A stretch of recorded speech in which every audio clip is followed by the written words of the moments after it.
O Senhor esteja convosco. Proclamação do Evangelho de Jesus Cristo, segundo Mateus.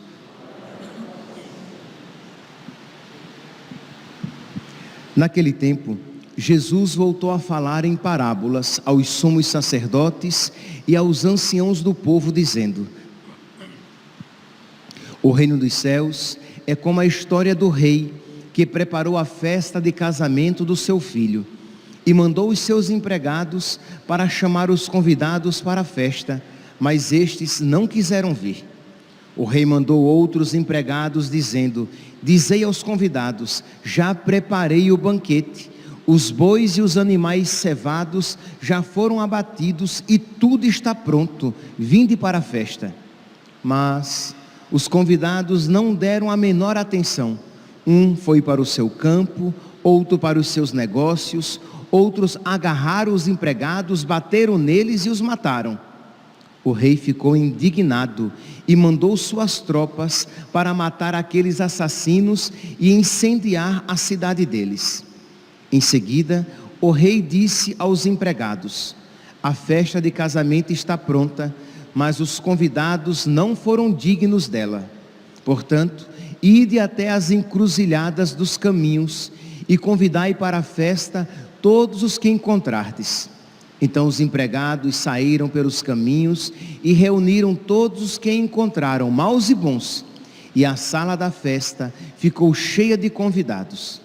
Quando o rei entrou para ver os convidados, observou ali um homem que não estava usando traje de festa e perguntou-lhe: amigo, como entraste aqui sem o traje de festa? Mas o homem nada respondeu. Então o rei disse aos que serviam: amarrai os pés e as mãos desse homem e jogai-o fora na escuridão. Ali haverá choro e ranger de dentes, porque muitos são chamados e poucos são escolhidos. Palavra da salvação. Glória a vós,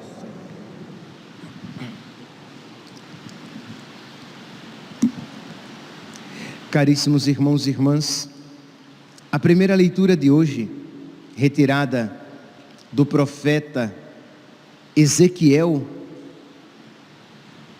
nos dá uma boa oportunidade para nós refletirmos a importância da necessidade de uma súplica contínua do Espírito Santo, de uma súplica contínua, de um amolecimento do nosso coração, de uma súplica contínua para que o Senhor nos dê um ânimo novo.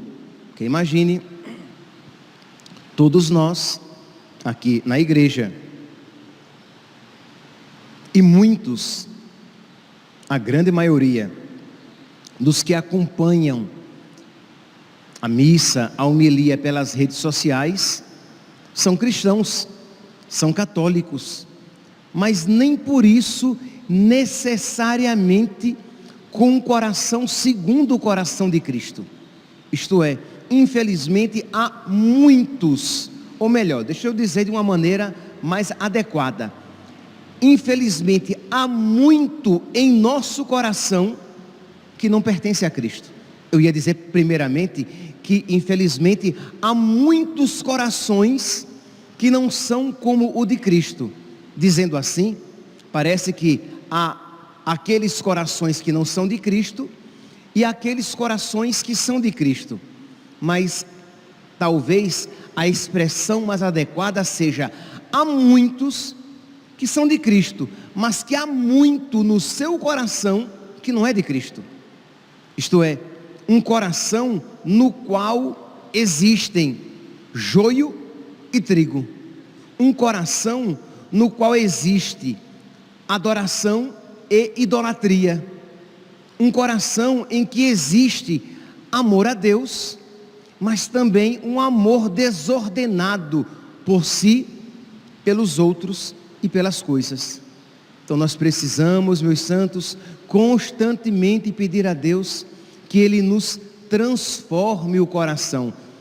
O salmo de hoje, nós ouvimos aqui, a súplica do Salmo 50, criar em mim um coração que seja puro, dai-me de novo um espírito decidido.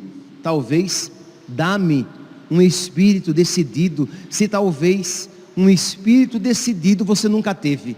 Então, como pedir de novo, se você nunca teve? Então, dá-me, Senhor, um espírito decidido, um espírito com uma determinada determinação de buscar a Deus, a glória de Deus, as coisas que agradam a Deus, a santidade.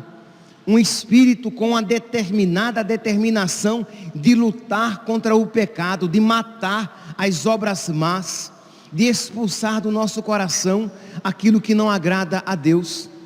Então nós precisamos suplicar a Deus, porque é verdade que, eu vou até arriscar, que todos cremos, uns mais, outros menos, mas todos cremos. Mas é verdade que em muitos corações, muita coisa ainda há que não agrada a Deus.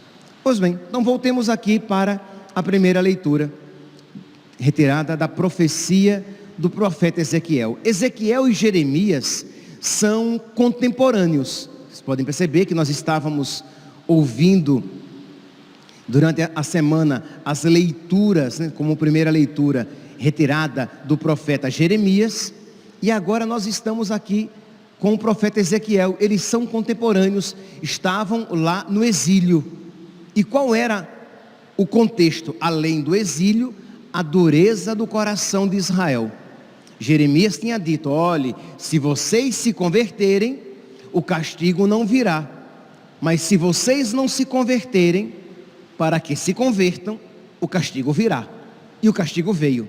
Israel foi levado como escravo para a Babilônia, o templo foi queimado, e estava lá o povo no exílio, mas ainda com o coração endurecido. Estava lá o povo na escravidão, mas ainda alimentando idolatrias. Isto é, aquele povo que estava sofrendo, não obstante o sofrimento, ainda não tinha aprendido o caminho do Senhor. Meus irmãos, se nós formos sinceros, nós iremos com toda a verdade e com toda a humildade bater no nosso peito e dizer: Senhor, eu sou como este povo. Eu ainda, Senhor, reluto em me deixar moldar totalmente. Eu ainda reluto em abandonar os hábitos antigos. Eu reconheço, Senhor, que se não meu coração inteiro, pelo menos, infelizmente, muitas partes do meu coração estão como que petrificadas. Muitas partes estão endurecidas e nós precisamos ser renovados. Pois bem, então, estava lá o povo de Deus no exílio, na escravidão, ainda apegado aos seus maus hábitos, ainda com o coração endurecido, e vem então o profeta Ezequiel e diz que assim fala o Senhor: vou mostrar a santidade do meu grande nome. Deus vai mostrar que Ele é santo, santificando. Deus vai mostrar que Ele é santo, perdoando. Deus vai mostrar que Ele é santo, transformando aqueles duros corações. Então, o profeta Ezequiel, movido pelo Espírito Santo, profetiza: oráculo do Senhor Deus, eu vos tirarei do meio das nações, e vos reunirei de todos os países, e vos conduzirei para a vossa terra. Isto é, eu, diz o Senhor, vos trarei novamente para a terra prometida. Eu vos reunirei das nações. Nações aqui é um termo para indicar os povos pagãos. Pois bem, eu vos reunirei, a vós que estáis dispersos, perdidos, espalhados, eu vos reunirei novamente para a vossa terra. E eu vos darei, versículo 26, eu vos darei um coração novo, não mais aquele coração duro que vocês tinham. Eu tirarei do vosso peito o coração de pedra e colocarei no lugar um coração de carne. Isto é, um coração de verdade, não este coração endurecido. Nós, cristãos, sabemos que este coração profetizado, este coração de carne, ele era imagem, figura do coração de nosso Senhor. Porque é verdade, meus santos, de alguma maneira, uma vez batizados, nós somos chamados, porque a graça nos é oferecida, nós somos chamados a acolher em nós o coração de Cristo, ao ponto de dizermos como São Paulo: já não mais vivo eu não mais vivo, mas é Cristo que vive em mim. No meu peito não mais bate o meu coração, mas o coração de Cristo. Mas, meus irmãos, estamos de acordo, estamos cientes que isso não é uma obra humana, de que nós por nós mesmos não podemos colocar no nosso peito um coração de carne, o coração de Cristo?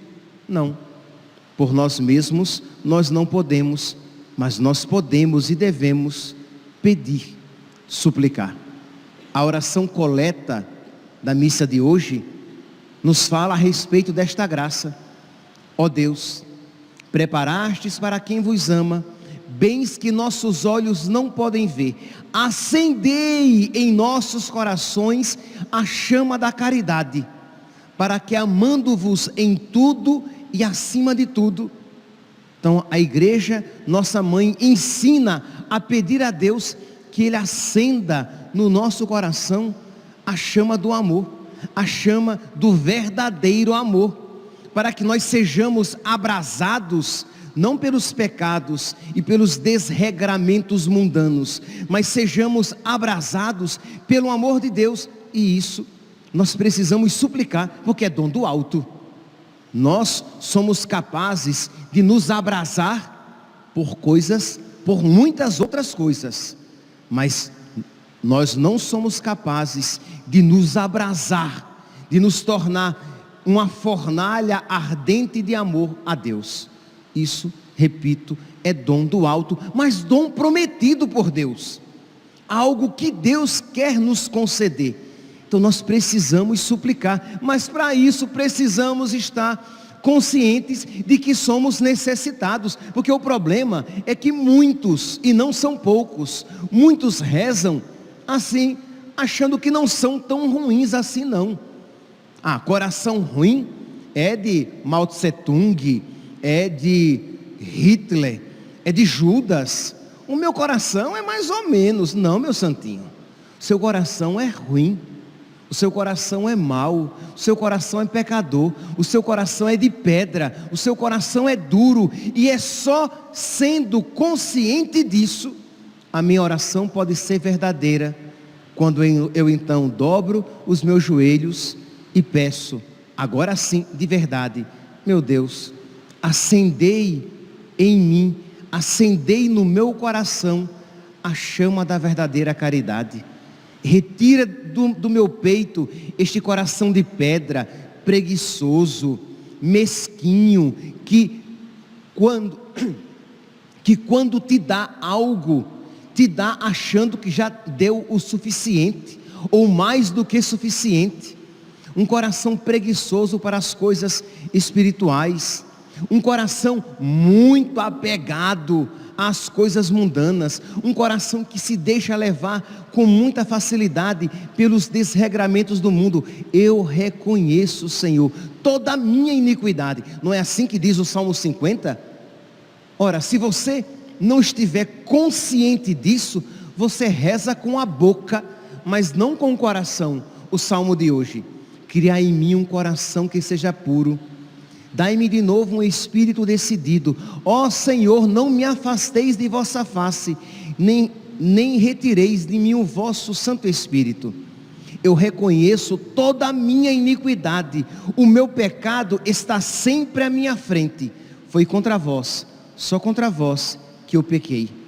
Quer dizer, você reconhece a sua maldade, o seu pecado, a sua necessidade de nosso Senhor. De modo que quando você vê que Deus promete dar um coração novo, que Deus promete dar um espírito novo, lembremos-nos que espírito na Sagrada Escritura significa um vento, um hálito, um sopro, arruar, pneuma, este hálito de Deus, esse sopro de Deus. Isto é, pedir a Deus o Espírito é pedir um impulso novo. Você talvez no passado estava animado, como diz aqui o Salmo, talvez no passado você estava decidido, e passado aqui pode ser alguns meses ou alguns anos, mas houve um período em que você era mais generoso, mas depois o seu coração se tornou preguiçoso, porque o seu coração necessita deste hálito, deste sopro, deste impulso de Deus. Então peça a Deus, mas peça com todo o seu coração, peça reconhecendo que você é um barco a velas, mas as velas estão desinfladas, as velas estão frouxas, você não tem progredido na luta contra o pecado, você não tem progredido no crescimento espiritual, você não tem progredido no amor de Deus, você tem se deixado levar de qualquer jeito. Então, reconhecendo isso, peça: Senhor, dá-me o teu Espírito, mas peça de verdade, isto é, peça querendo, não peça apenas de boca, mas diga: Senhor, eu quero mudar de vida, eu quero romper com o pecado, me ajuda, eu quero progredir no amor, me ajuda, porque Deus vai conceder. Não tenha dúvidas que suplicar a Deus para crescer na santidade, suplicar a Deus para romper com o pecado, Deus sempre concederá. A pergunta é: você estará disposto a colocar em prática as graças que Deus vai lhe oferecer? Pois bem, então continua aqui a primeira leitura, versículo 26, eu vos darei, promete o Senhor, um coração novo, e porei um espírito dentro de vós. Meus santos, isso já está acontecendo agora, com esta palavra proclamada. Lembremos-nos, a palavra de Deus, ela não é apenas informativa, ela é também formativa, ela concede aquilo que ela anuncia. Então, quando a palavra de Deus diz que eu vos darei um coração novo, a palavra de Deus já está concedendo. Agora, imagine, aquele que ouve a palavra e recebe o sacramento, né? É apenas uma pergunta retórica, não levante a mão. Mas se eu perguntasse aqui: levante a mão quem vai comungar. Pois bem, meu santinho, minha santinha, você que vai comungar, mais do que nunca, você receberá um coração novo. Afinal de contas, você vai receber o corpo, sangue, alma e divindade de nosso Senhor. E o corpo dele tem coração, e o corpo dele tem espírito. Então você vai receber um coração novo e um espírito novo. Então você precisa se deixar levar, você precisa ser dócil à ação do Espírito Santo, Espírito este que você recebe no anúncio da palavra e com a recepção do sacramento. Continua: porei o meu espírito, versículo 27, porei o meu espírito dentro de vós e farei com que sigais a minha lei. Ou Deus é mentiroso, ou esta palavra é verdadeira. Isto é, Deus diz: quando eu vos der um coração novo, quando eu colocar em vós o meu espírito, esse espírito novo, eu farei com que sigais as minhas leis, e as sigais com alegria. Eu farei com que você viva os meus mandamentos com alegria. Eu farei com que haja no seu coração docilidade, porque sim, há aqueles que obedecem os mandamentos de Deus, mas com tristeza. Há aqueles que obedecem os mandamentos de Deus com pesar. Há aqueles que obedecem os mandamentos de Deus no cansaço, com má vontade, como quando um filho vai fazer um trabalho mandado pelo pai e ele vai com má vontade, vai limpar o quintal e o menino, o rapaz, põe um bico desse tamanho e vai limpar o quintal. Ou a mãe disse, vai lavar a louça, ela quase que quebra os pratos, é melhor nem mandar, porque é tanta má vontade que ela quase que quebra os pratos ao lavá-los. Pois bem, a ordem do pai é apenas indicativa. O pai diz, vá limpar o quintal, mas o pai, ele não dá o espírito que o motiva para que com ânimo ele limpe o quintal. Quando a mãe diz, vá lavar a louça, a mãe apenas indica, ela dá a ordem, dizendo vá lavar a louça, mas a mãe não dá o amor com que ela deve lavar a louça. Mas quando Deus nos diz, nos dá um mandamento, quando Deus nos apresenta a sua vontade, Ele nos dá o Espírito com que nós podemos e devemos viver a sua vontade. Ele nos dá um coração novo, Ele nos dá um Espírito novo, para que nós possamos seguir a sua lei e observar com alegria os seus mandamentos. Mas, para terminar, existe, meus santos, uma condição. Para receber este coração novo, para receber este Espírito, para ser moldado desde dentro, para que tenhamos esta determinação, para que nós tenhamos novamente um Espírito decidido, como fala o Salmo de hoje. A condição é que nós estejamos dispostos a nos deixar purificar. Aqui, meus santos, graças a Deus, nós sempre temos a missa sendo celebrada e o sacramento da confissão sendo oferecido. Eucaristia e confissão. Ora, meus santos, a condição para que esta graça aconteça é que nós estejamos dispostos a nos deixar purificar. No versículo 25 da leitura de hoje, Ezequiel, capítulo 36, agora, versículo 25, Deus diz, eu derramarei sobre vós uma água pura, e sereis purificados, eu vos purificarei de todas as impurezas e de todos os ídolos. Ali, esta palavra acontece. Ali, no sacramento da confissão, Deus nos purifica dos nossos pecados, de modo que, se diante de Deus, a sua consciência lhe acusa, vá se confessar.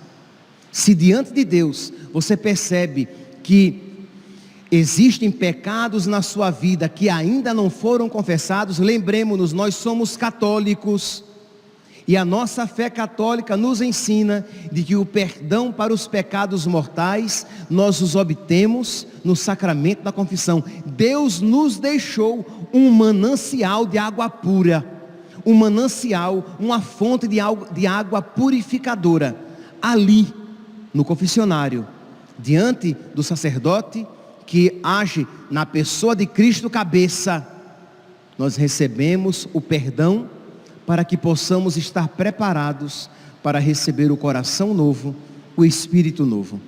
No versículo, não está na primeira leitura de hoje, mas vocês podem depois pegar na Sagrada Escritura, no versículo 31, eu li aqui o versículo 25, no versículo 31, o profeta Ezequiel repete, isto é, Deus por meio do profeta Ezequiel enfatiza, versículo 31.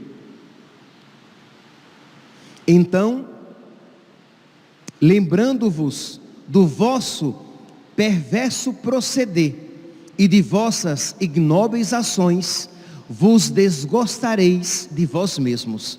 Deus promete. A gente lê e nem compreende a beleza desta graça prometida.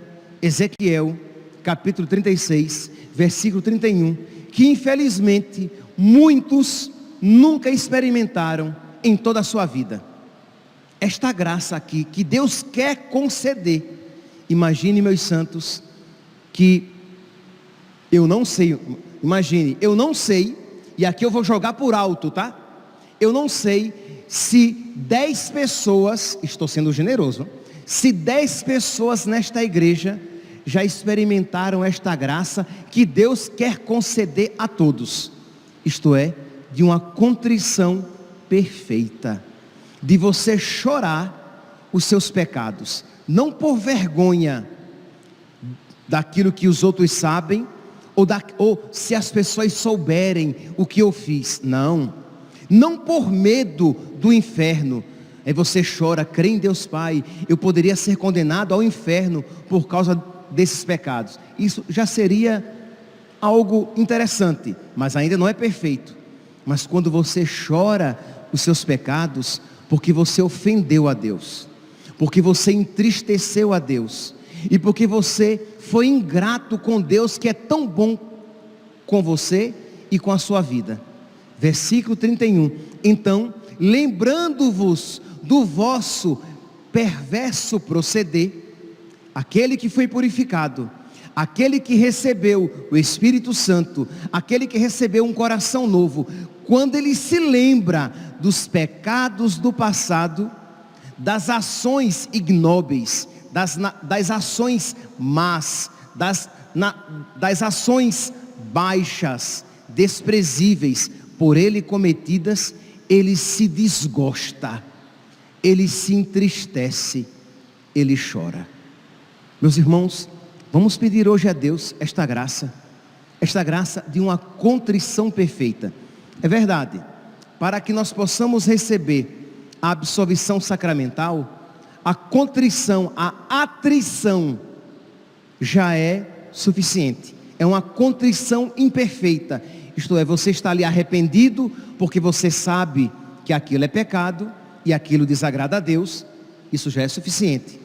Você está arrependido porque você não quer ir para o inferno, ok, isso já é suficiente para receber o perdão sacramental, mas ainda não é um arrependimento perfeito que reorienta todo o nosso coração.